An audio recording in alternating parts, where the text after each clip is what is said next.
이 시간 하나님께서 우리에게 주신 말씀 받들어 읽겠습니다. 마태복음 13장 47절로 50절 말씀입니다. 마태복음 13장 47절로 50절 말씀 다 같이 한 목소리로 읽겠습니다. 시작. 또한 하늘나라는 바다에 던져 온갖 물고기를 잡는 그물과 같다. 그물이 가득 차면 어부들은 그물을 물가로 끌어내고는 앉아서 좋은 고기는 바구니에 담고 나쁜 고기는 버린다. 세상의 끝도 그렇게 될 것이다. 천사들이 와서 의인 중에서 악인을 가려내 활활 타오르는 불아궁이에 던져 넣을 것이다. 거기서 그들은 슬피 울며 이를 갈 것이다. 아멘. 여러분, 본문의 말씀을 우리가 읽으면서 이번 이 말씀은 이제 그물 비유라는 것을 여러분들이 대번에 아셨을 것입니다. 이 그물 비유를 시작하면서 쳐놓은 그물 가운데 잡힌다는 것은 되게 좋지 않은 의미로 많이 사용이 됩니다. 내가 쳐놓은 그물에 걸려들었다. 이거는 내가 어떤 일을, 어떤 유익을 위해 도모하기 위하여 준비한 온갖 술수와 계략에 그 사람이 빠져들었다라고 하는 그런 의미입니다. 되게 이런 부정적인 의미로 쓰여지고 있습니다. 온갖 물고기를 잡는 그물이란 완전히 사로잡아 가두는 것을 의미합니다. 여러분, 되게 이런 인생을 원하는 사람들은 없습니다. 망망대해를 그냥 원하는 대로 헤엄치길 원하지 누구도 그물에 갇힌 인생을 꿈꾸는 사람들은 없습니다. 그렇다면 왜 하나님은 이 그물 비유를 하시면서 온갖 물고기를 잡는 그물과 같다는 표현으로 말씀하셨던 것일까요? 제 사촌 동생이 결혼 전에 잠깐 그 공항 관제탑에서 일했던 적이 있었는데, 명절 때마다 만나면, 공항은 제가 근처도 못 가본 곳 있잖아요. 저희는 굉장히 생면부지의 장소인데 거기서 있었던 일을 얘기하면 그게 그렇게 흥미롭더라고요. 재밌었습니다. 제 동생이 했던 말이 기억이 나는데, 오빠 비행기가 내 손 안에 있어, 이런 얘기를 하더라고요. 관제탑에 있는 그 남매가, 오빠 비행기가 내 손 안에 있어. 이 말로 이 관제탑의 기능과 그의 가치를 비유하는 것입니다. 이 관제탑은 그 공항 가운데 들어오는 모든 비행기를 컨트롤합니다. 비행기가 이 관제탑에 보이지 않는 컨트롤에 사로잡혀 있는 것처럼 우리의 인생이 하나님의 관제탑, 하나님의 컨트롤 안에 있는 것입니다. 만약 하늘을 내 마음대로 날고 싶다고, 내가 원하는 공항 가운데, 내가 원하는 활주로 가운데 내리고 싶다고 이 비행기 조종사가 독자적으로 판단하여 착륙하게 되면 일시에 공항은 카오스로 바뀌게 될 것이고, 이로 인하여 엄청난 인명사고가 발생할 수도 있다는 것입니다. 여러분, 성경에 사로잡히다, 이 표현이요, 제가 세어본 건 아닌데 199번이 들어가 있답니다. 신약과 구약 가운데 사로잡히다 199번. 여러분, 199번 가운데 긍정적인 의미의 사로잡히다 몇 번인 것 같으세요? 하나님께 사로잡히다 라고 하는 그 표현이요, 199번 가운데 딱 한 번입니다. 놀랍죠, 여러분? 나머지 198번은 우상에게, 세상에게, 열강들에게 사로잡혀 있다라고 하는 이런 표현을 쓰고 있다고 합니다. 딱 한 번만이 하나님께 사로잡혔다라고 하는 그런 표현이 있습니다. 그만큼 우리는 이 하나님께 사로잡히기보다 세상 속에 사로잡혀 있을 때가 많습니다. 은혜 가운데 우리가 사로잡힐 때보다 두려움과 막연한 공포와 조급함 등 하나님으로부터 오지 않은 것에 사로잡혀 있을 때가 얼마나 많은지 모르겠습니다. 그물 비유를 시작하면서 한 가지 전제가 필요합니다. 하나님께서 쳐놓으신 그 그물 가운데 걸리는 것은 비극이다, 아니다? 비극이 아니라는 것입니다. 이 전제가 필요합니다. 그럼 그것은 갇혀서 누리는 자유입니다. 갇혀서 어떻게 자유를 누려요? 갇혀서 얼마든지 우리는 자유를 누릴 수가 있습니다. 제가 자주 하는 표현인데, 저희 아이들을 제가 손을 꽉 잡고 거리를 걸어갑니다. 특별히 대로를 걸을 때는 반드시 자녀들의 손을 꽉 잡고 갑니다. 그러면 그 녀석들은 부모가 손을 잡고 있는 이것을 속박이라고 생각할 수 있겠지만 속박 아닙니다. 이것을 놓으면 큰일이 일어나게 됩니다. 부모의 손을 잡고 있으면서 그들은 속박이 아닌 자기 마음대로 할 수 있습니다. 뭐 사달래주면 사주거든요. 어딜 가자면 가주거든요. 부모의 손을 잡고 있는 것은 속박이 아닙니다. 그것은 또 다른 자유입니다. 갇혀서 누리는 자유입니다. 여러분, 우리는 이 보이지 않는 법의 테두리 속에 살아가잖아요. 법 안 보이시잖아요, 그렇죠? 근데 여러분, 그것을 우리가 속박이라고 말하지 않습니다. 그러나 법이 있기 때문에 우리가 안전한 것입니다. 1999년에 목회적인 돌파구를 모색하기 위해서 아버지께서 파주 금천에서 목회를 하시다가 바로 옆에 그때 이 대도시가 건설되기 시작했는데 일산이었습니다. 일산 신도시가 바로 1999년 즈음에 바로 옆 동네인 일산에서 확장되기 시작했습니다. 그래서 이제 거대한 결단을 내리시죠. 이 고향 땅을 포기하고 일산으로 간다. 그래서 일산으로 가셔서 탄현지구에 있는 한 상가의 교회 터를 잡게 되었습니다. 그러면 교회가 부흥할 줄 알았습니다. 수많은 사람들이 유입되고 있는 일산이기 때문에 그냥 간판만 걸면 사람들이 몰려올 줄 알았습니다. 실수였습니다. 교회를 이전하면서 그 교회 가운데 있었던 좋은 리더들이 떠나가게 되면서 교회가 정말 어려워지게 되었고, 엎친 데 덮친 격으로 저희 교회가 들어가 있던 상가에서 교회터를 빼야 되는 그런 상황이 있게 되었습니다. 그 상가의 실소유주였던 어떤 대형 건설사가 계약서상에 있었던 내용이라 하면서 내년 3월까지 장소를 빼라고 하는 일방적인 통보를 우리 교회 가운데 하게 된 것입니다. 부흥도 안 되고 교회도 어렵고, 그 통보를 받게 되자 정말 우리는 너무 어려운 시간을 보내게 되었습니다. 속절없이 장소를 빼야 했습니다. 작은 교회, 100명도 안 되는 작은 교회가 어찌 그 대형 건설사와 싸울 수 있겠습니까? 우리 의지할 구석 없고 법을 아는 것도 아니고 아무것도 우리는 힘이 없었기 때문에 우리는 그냥 속절없이 장소를 빼야 했습니다. 그래서 생전 처음으로 변호사라고 하는 사람을 찾아갔습니다. 그래서 이 부분에 대해서 힘이 없는 우리가 어떻게 좀 방비할 수 있는 방법이 있는지 이 변호사에게 물었을 때 그 변호사가 씩 웃으면서 아주 간단하게 얘기했습니다. 이런 가불계약의 폐해가 사회적으로 문제가 되어서 새로 개정된 임대차 보호법이 며칠 전에 국회를 통과했다는 거죠. 그래서 내년 1월부터 효력이 발생되기 때문에 3월까지 빼라고 하는 이 통보는 아무런 효력이 없다는 것입니다. 그 거대했던 문제가 며칠간 아버지와 저 교회를 완전히 절망 가운데 빠뜨렸던 그 문제가 그 변호사의 한마디를 통해서 해결되게 되었습니다. 그때 저는 한 가지 진리를 뼈저리게 알게 되었습니다. 아는 것입니다.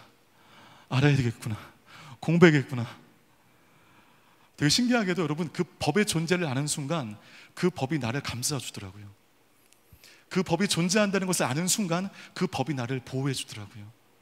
그 임대차 보호법이 국회를 통과했다고 하는 그 정보를 듣는 순간 연약한 우리 교회를 그 법이 보호해 주고 있더라고요. 그냥 법만 알아도 그 법이 나를 지켜주는 것처럼 우리 보이지 않는 하나님의 존재를 강력하게 인식하는 순간, 그 하나님의 테두리 안에 거하는 순간 우리의 영혼은 안전할 줄 믿습니다. 때문에 여러분, 하나님의 그물에 갇혀 사는 은혜가 있게 되기를 바라겠습니다. 여러분 모두 하나님의 그물 안에 거하시는 청년의 때를 만끽하실 수 있는 여러분의 삶이 되시기를 주님의 이름으로 축복합니다. 마태복음 13장 47절 말씀 함께 합독하겠습니다. 시작. 또한 하늘나라는 바다에 던져 온갖 물고기를 잡는 그물과 같다. 천국의 마지막 7번째 비유입니다. 마태복음 13장에 나오는 7가지 비유들은 서로로 강화해주고 서로 유사한 비유들입니다. 그런데 오늘 이 그물 비유와 밀접하게 연결되는 비유가 있는데, 그것은 2주 전에 함께 나누었던 가라지 비유입니다. 여러분, 그 가라지 비유 기억나시죠? 사탄이 우리 공동체 가운데 가라지를 던져 놓습니다. 그래서 알곡들이 자라지 못하도록 하고 있습니다.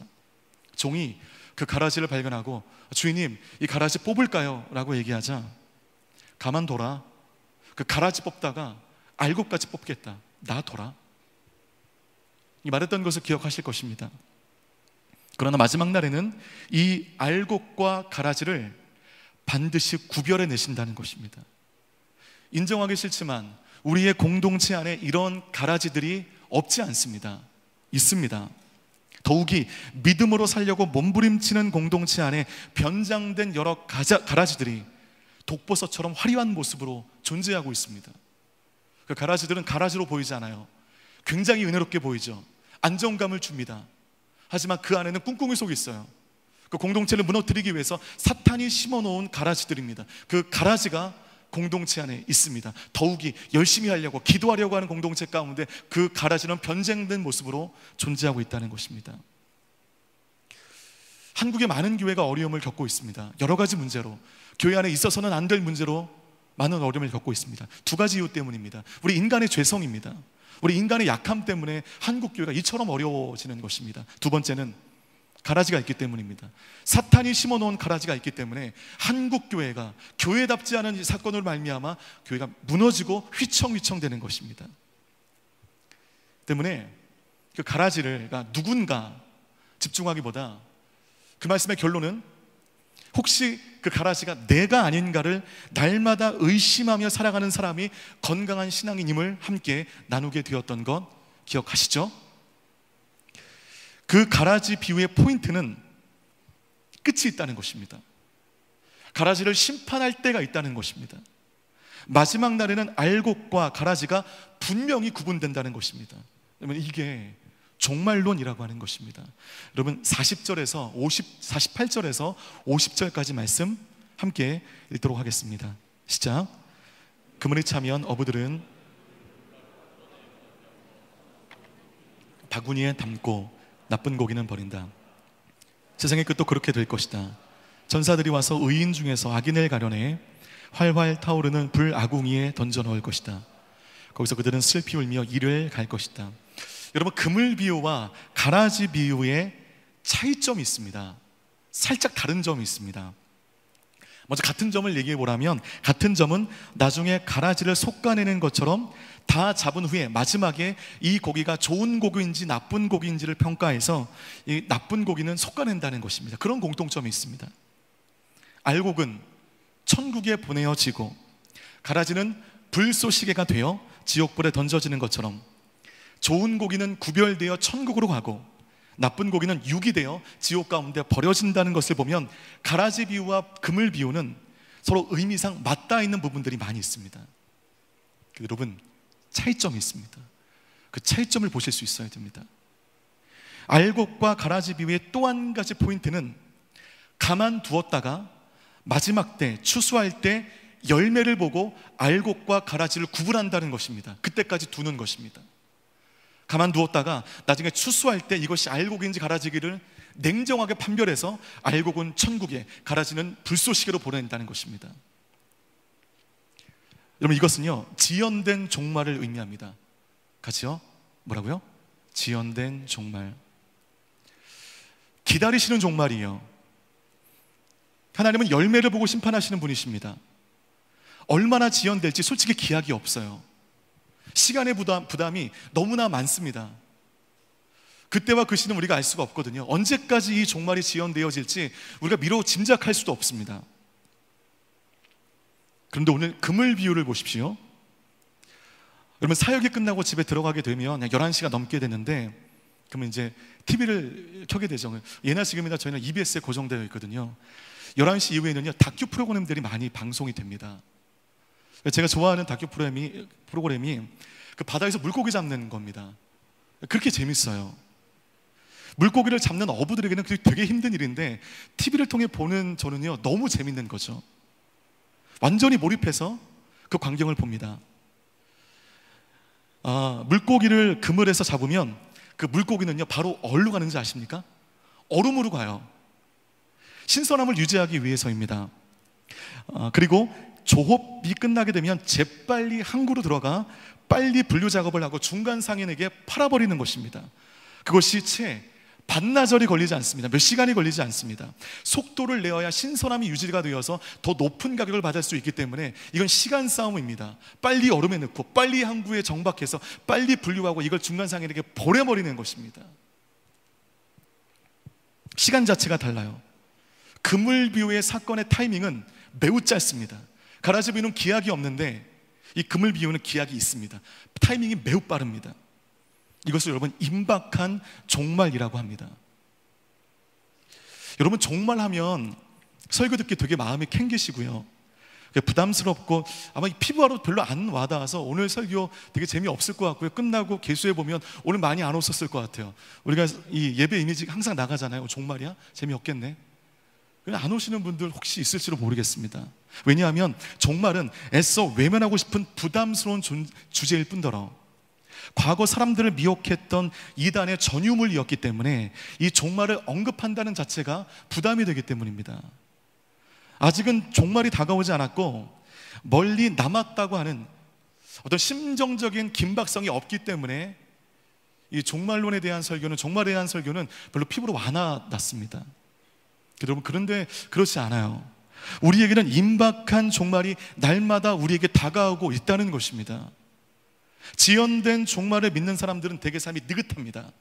그러기에 삶에 절제력이 별로 없습니다.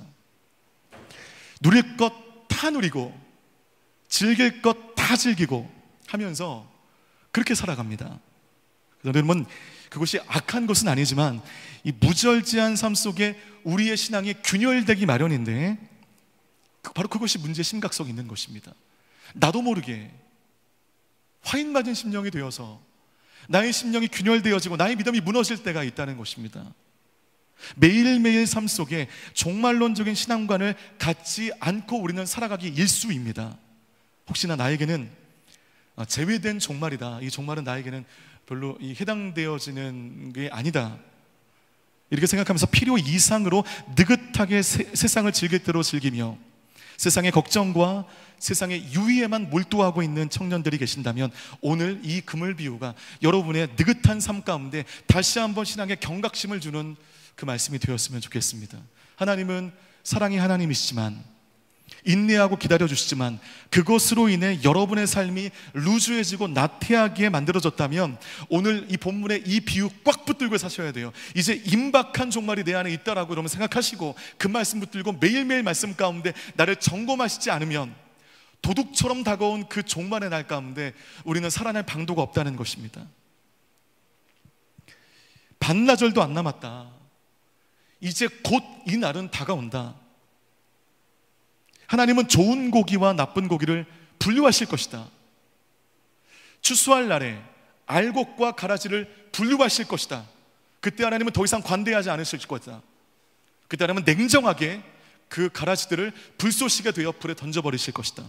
거기에는 자비가 없을 것이다. 여러분, 가라지 비유와 저는 그물 비유, 그리고 종말론을 담고 있는 여러 다른 복음서를 연관하여 읽으면서 저는 종말에 대한 5가지 진리를 찾게 되었습니다. 5가지 진리를 좀 기억하시기를 바라겠습니다. 첫 번째, 종말은 반드시 있다는 것입니다. 반드시 있습니다. 기독교는 순회적, 윤회적 역사관을 가지지 않습니다. 기독교는 직선적인 역사관을 채택하고 있습니다. 시작이 있으면 끝이 있다는 것이죠. 이제 3월이 끝나고 이제 곧 4월이 오게 됩니다. 여러분들은 더 이상 코트가 필요하지 않으실 겁니다. 그렇게 추웠던 지난 겨울이 끝나고 여기저기 생물이 돋아나는 이 봄의 증거들을 보면서 그래, 우리의 인생도 언젠가는 끝날 날이 오게 되겠지. 내가 누리는 이 젊음 영원하지 않을 거야. 언젠가는 우리의 인생도 끝날 날이 오겠지. 네, 끝날 날이 온다는 것입니다. 간단하지만 심오한 진리죠. 1년을 왜 달과 일로 끊어놨을까요? 그냥 1일부터 365일로 하면 편할 텐데 왜 굳이 달로 나눴을까요? 여러분, 이것은요, 과학적으로 이 달의 주기를 계산을 해서 끊어놓은 것이지만 저는 또 한 가지 지혜가 있다고 믿습니다. 1일부터 365일 달과 일 없이 쫙 펴놓으면 너무 길고 지루해서 시간 가는 줄 우리가 모른다는 것입니다. 시간이 지금 점점 지나고 있다는 것을 우리가 우리 마음으로 못 느낀다는 것입니다. 긴장감이 없을 수 있다는 것이죠. 그래서 달과 일을 만들지 않았을까 싶습니다. 우리가 보고 있는 성경도 마찬가지예요. 여러분, 지금 우리 성경 66권은 장과 절로 나눠져 있죠.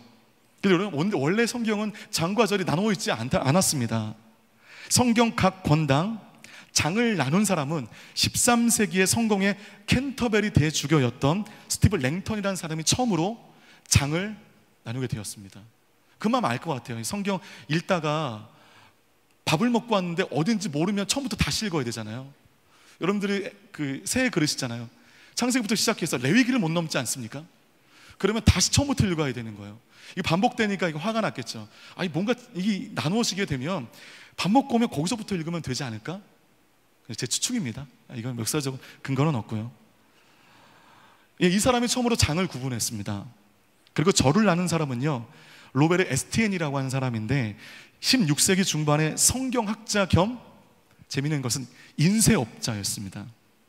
성경을 인쇄할 때 장만 있고 절이 없으니까 오류가 발생하면 어쩔 수 없이 또 처음 1장부터 또 인쇄를 하니까 이게 재정적인 손해가 어마어마했던 것 같습니다. 그래서 절을 만들어 버렸습니다. 되게 은혜롭지 않죠. 뭔가 좀 영적인 그게 의미가 아니라 이 순전히 이거 이익에 관련된 것으로 절이 나눠지게 되었습니다. 경제 논리로 말미암아 절이 나눠져 있지만 그 혜택을 지금 저와 여러분들이 보고 있지 않습니까? 장과 절 없이 이 긴 성경이 단 한 권으로 되어 있다고 한다면 지루해서 어떻게 읽겠습니까?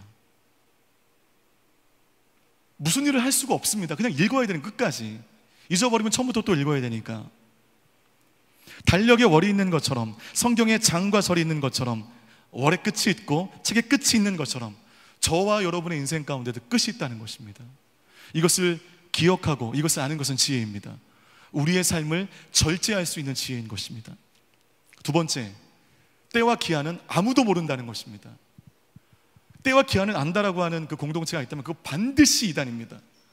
하나님은 힌트를 주시지 않으셨습니다.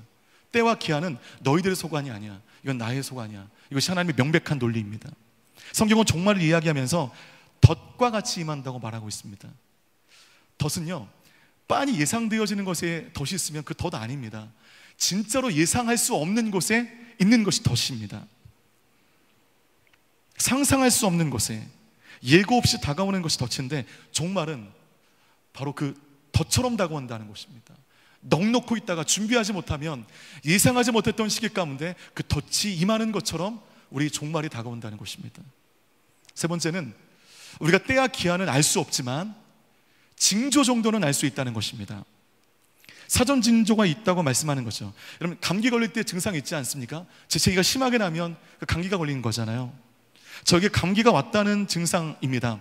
머리가 깨어질 듯이 아프고 손발이 차면 두고 볼 것도 없이 체한 것입니다. 화장실 가서 오바이트 하면 됩니다. 저는 증상을 보고 징조를 보고 어느 정도는 병을 예측합니다. 간단한 병 정도는 예측을 합니다. 종말도 덫과 같이 임하지만 때와 기한은 우리가 알 수 없지만 하나님께서 그 종말을 대비하기 위하여 사전 징조를 우리에게 알려주셨습니다. 그 징조를 보고 하나님의 때가 가까이 왔다는 것 정도는 우리가 예측할 수 있습니다. 네 번째는 종말 뒤에 이제 심판이 있다는 것입니다. 그리고 마지막 다섯 번째는 그 시간은 생각보다 빨리 우리 삶 가운데 다가온다는 것입니다. 그물 비유를 통해 하나님은 가라지 비유로 루즈해진 우리 마음 가운데 반나절 만에 종말이 올 수 있음을 우리에게 상기시켜주면서 늘 깨어있으라고 우리에게 말씀해 주는 겁니다. 생각보다 빨리 옵니다. 시간은 빠르죠. 생각보다 종말의 시간들은 빨리 다가올 수 있습니다.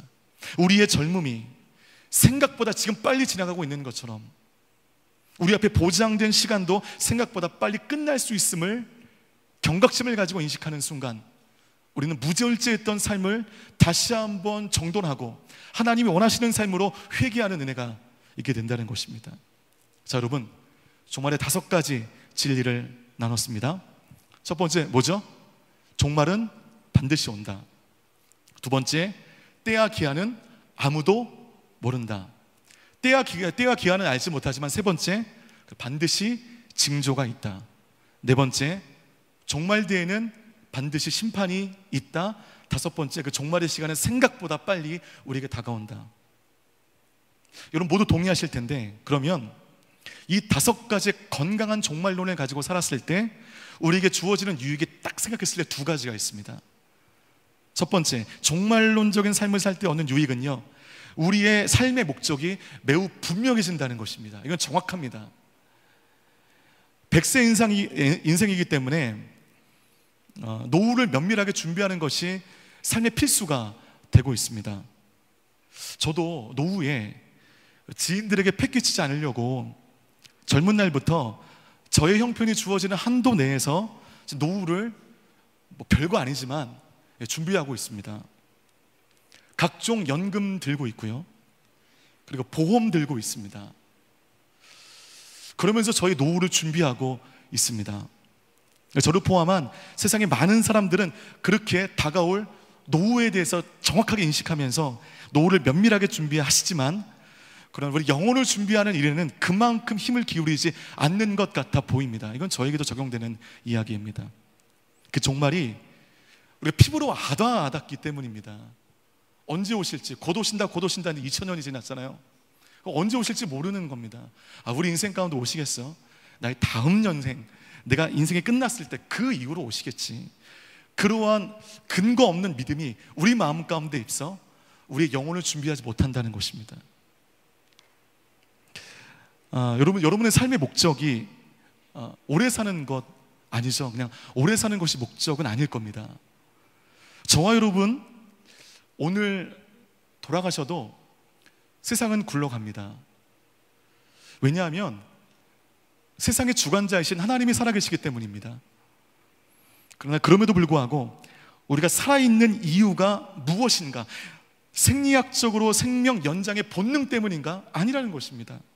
하나님이 우리에게 주신 삶의 이유와 목적이 있기 때문에 우리가 없어도 굴러가는 세상 가운데 하나님은 우리를 바로 이 시간 가운데 여기에 존재케 하셨다는 것입니다. 그것이 무엇이냐는 거죠. 우리가 존재할 그 이유가 뭐냐는 것입니다. 임박한 종말론. 오늘 반나절 만에 내 인생이 끝난다면 여러분은 도대체 어떤 인생의 목적으로 무엇으로 사시겠습니까?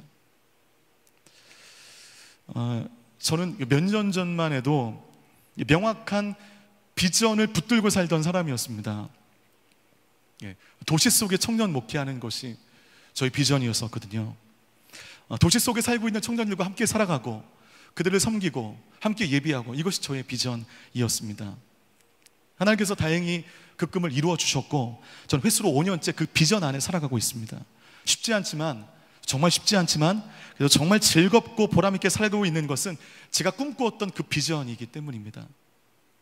원하는 일이면 고생이 돼도 이렇게 즐거운 거죠.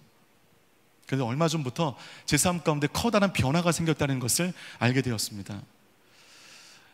저에게 더 이상 비전이 없다는 것을 발견하게 되었습니다. 이렇게 보시면 여러분 제 말이 좀 이상하시죠? 그렇다면 당신은 예수는 믿으십니까? 이렇게 반응이 오실 거예요. 저 예수 믿어요. 죽으면 천국 갈 구원의 확신도 있습니다. 단지 저에게는 이제 비전이 없어요. 이게 무슨 말이냐? 더 이상 제 비전이 존재하지 않는다는 이유는 이제 내가 목표로 삼은 일을 따라 살기보다는 그냥 교회가 보내신 그곳이 저희 비전의 장소라는 그 마음 생각이 얼마 전부터 강하게 제 마음 가운데 자리 잡고 있기 때문입니다. 보내신 공동체, 보내신 곳에 힘을 다하여 섬기고, 섬기라 명령하신 콜리스타 요령 피우지 않고 열심히 섬기고, 열심히 준비하여 출근 전에 절박한 마음으로 기도하는 청년들 중보해주고, 나에게 영혼 맡긴 청년 10명을 행복하게 해준다는 그 마음으로 사역하고, 그냥 그 마음으로 살아갈 뿐입니다. 거대한 비전이 저에게는 없습니다.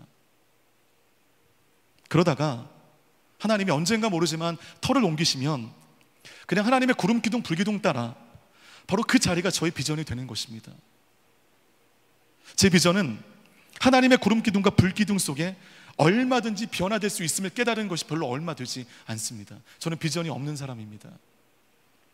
그냥 나이도 어린애가 이런 얘기하는 게 좀 그런데, 그냥 제 기력이 쇠할 때까지, 그냥 제가 달아질 때까지, 더 이상 제 영혼 가운데 뽑아낼 게 없을 때까지 하나님이 저에게 일을 좀 주셨으면 좋겠다, 그 마음은 있습니다.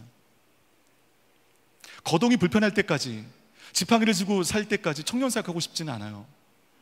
기력이 허락하는 데까지, 내 생각과 나의 정신과 나의 마음이 여러분들과 공감할 수 있을 그때까지, 그리고 내가 달아 없어져 버릴 때까지 그냥 하나님께서 이 일을 주셨으면 좋겠다는 그 마음뿐입니다. 이제 제게는 큰 꿈이 없습니다. 이제 은퇴가 4년밖에 안 남으신 저희 아버지와 은퇴 이후에 삶에 대해서 대화할 그 때가 있었습니다. 한때 큰 목회적인 포부를 가지고 성실하게 목회하신 아버지의 목회가 서서히 끝나가고 있습니다.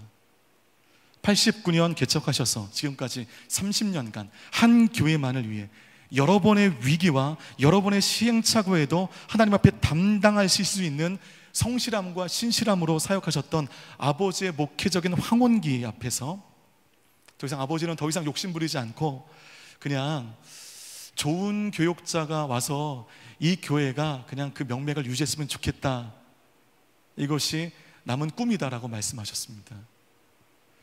아버지의 꿈이 소박해지셨습니다. 여러분들도 이럴 때가 온다는 거죠.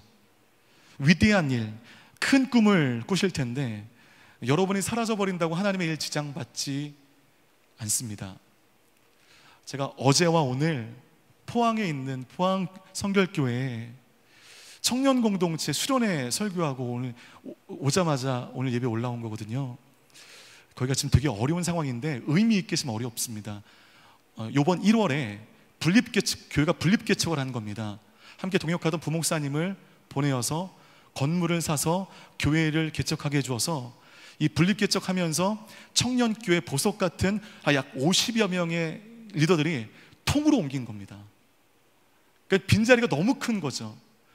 이것 때문에 이 청년교회가 지금 휘청휘청 되는 건, 그 와중 가운데 함께 모여서 다시 한번 의기투합을 하는 시간이었습니다. 50여 명이 이동을 했어요. 빈자리가 너무 커요. 그렇지만 여러분, 50명이 이동했다고 하나님의 일이 그 공동체 가운데 중지되는 것인가? 그렇지는 않습니다. 시간이 좀 걸릴 수는 있어요. 새로운 리더십들이 설 때까지 시간이 걸릴 수는 있겠지만 그 사람들 없다고 하나님의 일이 지장받지 않습니다. 하나님의 구원 계획이 중지되지 않는다는 것이죠. 제가 그 지역교회를 사임하고 온누리교회에 왔을 때 남아있는 그 교회 후배들과 전화통화를 많이 했었습니다. 전화통화할 때 내심 이런 말을 제가 기대했어요. 길탁이 형, 형이 없으니까 교회가 안 돌아가요.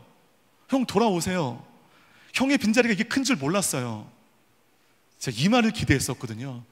그때 속된 말로 가오가 살지 않습니까? 네, 결심했구나. 전화하니까 형 되게 잘 되고 있어요. 되겠냐 싶었는데 잘 되네요. 이 말은 이제 제가 빈정상한 거죠. 내가 없어야 교회가 어려워져야 뭔가 내 존재 가치가 막 높아지고 그럴 텐데 나 없어도 아무런 문제가 없이 잘 교회가 되어진다는 건 당연하죠. 저 한 명 빠졌다고 교회가 휘청휘청 되면 그 교회 아니죠. 제가 순간 빈정상했지만 내가 없어서 안 되어야 되는데 잘 되고 있다니. 그렇습니다. 하나님의 사역은 그렇습니다. 여러분 없다고 지장받지 않습니다. 또 다른 사람을 보내주십니다.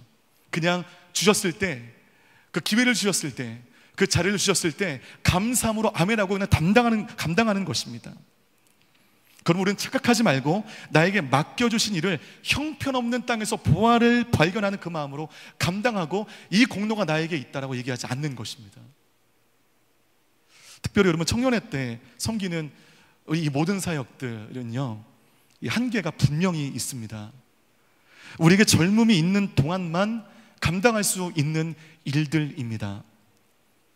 여름만 되면 전 세계로 전국으로 나아가는 아울리치는 청년 때 감당할 수 있는 어쩌면 특권과도 같은 것입니다. 여러분들이 결혼하시고 자녀가 생기시면 아울리치 가기 쉽지 않으세요. 전 세계로 전국으로 나갈 수 있는 특권을 누릴 때는 바로 우리의 젊음이 유지된 이 순간입니다. 얼마 길지 않은 이 순간입니다.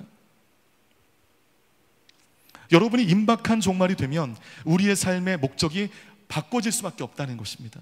때문에 젊을 때 임박한 종말론으로 사는 사람들은 시간을 아낀다는 것입니다.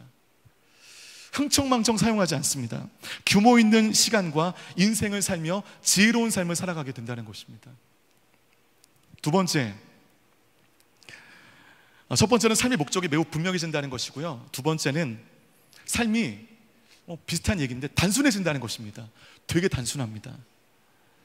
인생이 단순해지는 것은 목표가 명확할 때 가능합니다. 우리 MC들의 삶은 제가 안 봐도 비디오입니다. 곧 죽어도 목요일 날은 와야 되고요. 금요일 날 기도하러 또 오고요. 또 토요일 날 와야 되고요. 또 이제 이 리더십 컨퍼런스 때문에 또 주일 날도 만나야 되고요. 빤해요. 제 머릿속에 다 있습니다. 매우 단순한 삶을 사는 것은 저들이 임기 중에 명확한 비전과 명확한 목표가 있기 때문인 것입니다. 때문에 인생이 내가 단순하다는 것은 이게 숨길 게 아니라 자랑할 겁니다. 내가 그만큼 목표가 명확하다는 것이죠. 살아갈 이유가 분명히 있다는 것입니다. 분명한 살아갈 이유가 있기 때문에 흥청망청 무절제하지 않는다는 것입니다.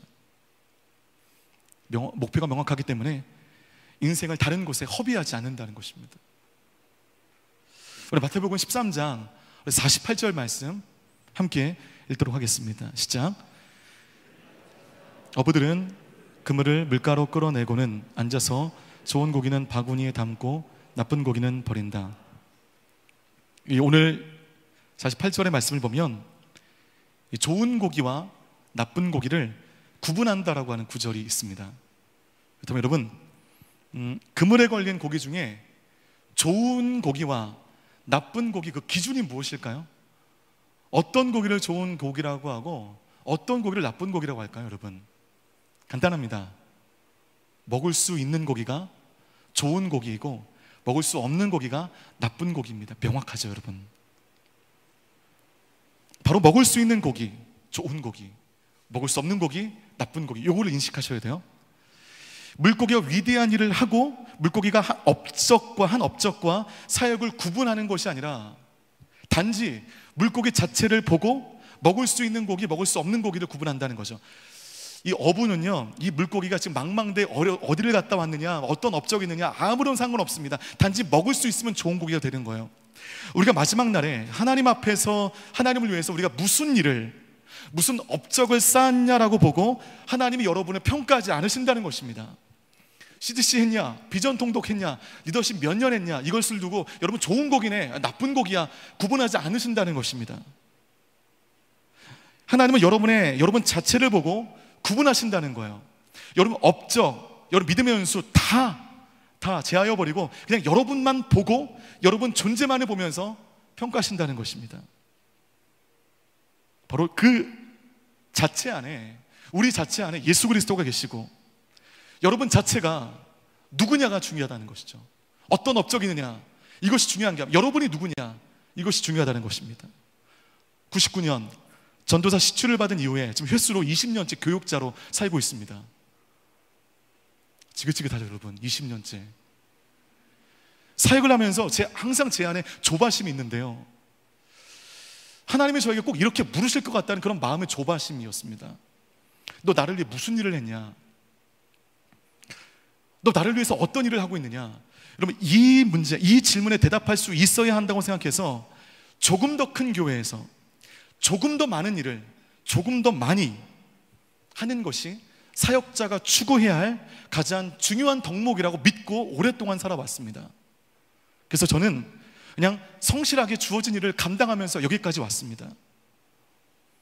되도록이면 힘을 다해서 먼저 희생하고 먼저 본을 보이는, 그래야만 한다는 강박증으로 살아온 것은 제가 뭔가 업적을 내야 한다는 그 개인적인 삐뚤어진 열심 때문이었습니다. 그래서 제가 아주 조금씩 사역에 철이 들면서 하나님이 저 이글탕 목사에게 너는 나를 위해 무엇을 했냐, 너는 나를 위해 어떤 업적을 세웠냐 라고 묻지 않으신다는 것을 제가 알게 되었습니다. 하나님이 그렇게 묻지 않으시고 저한테 이렇게 물으신다는 이제 확신이 있습니다. 너는 누구냐? 십자가 앞에 너는 누구냐? 너의 실체는 무엇이냐? 이 질문을 하신다는 확신이 들었습니다. 이 질문이 더 어려운 질문이죠. 업적은 그냥 하면 되잖아요, 성실하게. 근데 이 문제는 그냥 성실해도 풀리지 않는 것입니다. 너는 누구냐? 너의 실체는 무엇이냐? 청년 여러분, 여러분의 관점을 바꾸십시오. 하나님 앞에 어떤 업적을 내고 믿음의 동료들 보기에 내가 어떤 업적을 행한 것으로 보여주느냐, 더 이상 이것에 고민하실 필요가 없습니다. 여러분, 한 사람 한 사람이 하나님 앞에 누구냐, 이 문제를 고민하셔야 됩니다. 나는 하나님 앞에 누구냐, 나의 존재는 무엇이냐, 나의 실체는 무엇이냐, 이 문제에 대해 하나님 앞에 명확하게 대답할 수 있는 사람이 하나님의 사역에 도움이 되는 것입니다. 이 질문에 대해서 명확하게 대답할 수 있는 사람이 하나님 나라에 유익한 사람들인 것이죠. 하나님 나라의 확장을 위하여 귀하게 쓰임받는 인생이 되게 될 것입니다. 업적 가지고 하나님 앞에 나가려고 하지 마십시오. 내가 누구이냐, 이 질문에 대한 명확한 대답을 가지고 하나님 앞에 나갈 때에 하나님은 비로소 여러분을 쓰시게 될 것입니다. 여러분의 능력과 여러분의 그릇의 크기를 묻지 않으시고 여러분을 쓰실 것입니다. 그래서 여러분, 사역함에 있어서 철저하게 물어보십시오. 나는 누구인가? 그리고 내가 왜 그 일을 해야 되는가? 혹시나 나에게 맡기신 영혼을 돌보고자 하는 마음이 아닌 단지 사람 만나는 것이 좋고 관계 안에 흥분이 되기 때문에, 재미가 있기 때문에 그 일을 하신다면 방향이 틀렸습니다. 그건 틀린 것입니다. 여러분, 스스로의 존재 자체의 질문에 해답을 찾으시고 그 해답을 찾기 위하여 몸부림치셔야 됩니다. 그래야 그 일로 말미암아 내가 상처받지 않고 그 일로 말미암아 내가 형편없이 달아버리지 않는다는 것이죠. 종말에는 바로 이것을 여러분에게 물으신다는 겁니다. 너 얼마나 업적 있냐? 얼마나 많은 일을 했냐? 이거 하나도 안 물어보실 겁니다. 세상 끝날 날이 다가왔는데 넌 나에 대해서 무엇을 했냐? 나 이제까지 해온 성과를 보여라. 이렇게 물어보시지 않아요. 약속할 수 있어요. 내기하여도 좋아요. 그러나 이것은 계속 물어보실 것입니다. 너는 누구냐? 너는 왜 존재하느냐? 그날에 하나님이 그 물음 앞에, 하나님, 저 목사였습니다. 저 오늘 이렇게 목사였습니다. 하나님 콧방귀도 안 뀌실 거예요. 목사가 중요한 게 아니라 어떤 목사였느냐가 중요한 것이죠. 하나님, 내가 교회를 위해서 진짜 많은 수고를 했습니다. 우리 요셉 공동체를 위해서 아시잖아요.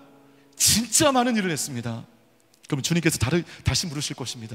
그거 말고 다 인정해, 다 알아. 하지만 그거 말고 너는 나에게 어떤 사람이니? 너의 존재는 무엇이니? 바로 오늘 금을 비유는 바로 이 의미인 것입니다. 금을 비유는 우리에게 아주 중요한 지혜를 줍니다. 우리에게 종말은 반드시 오고 그날은 더욱더 빨리 우리 앞에 다가온다는 것이죠. 우리 모두가 종말론에 사로잡히는 것은 큰 문제이지만 건강한 종말론적 신앙관을 가지고 말세에 우리를 점검하며 살아가는 하나님의 지혜를 붙들어야 될 시기를 우리는 지나가고 있습니다.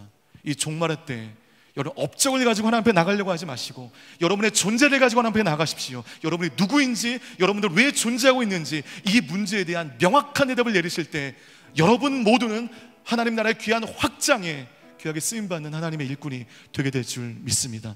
바로 이 질문 가운데 명확하게 대답하여 하나님의 영광이 되는 우리 요셉의 모든 예배자들 되시기를 주님의 이름으로 축복합니다.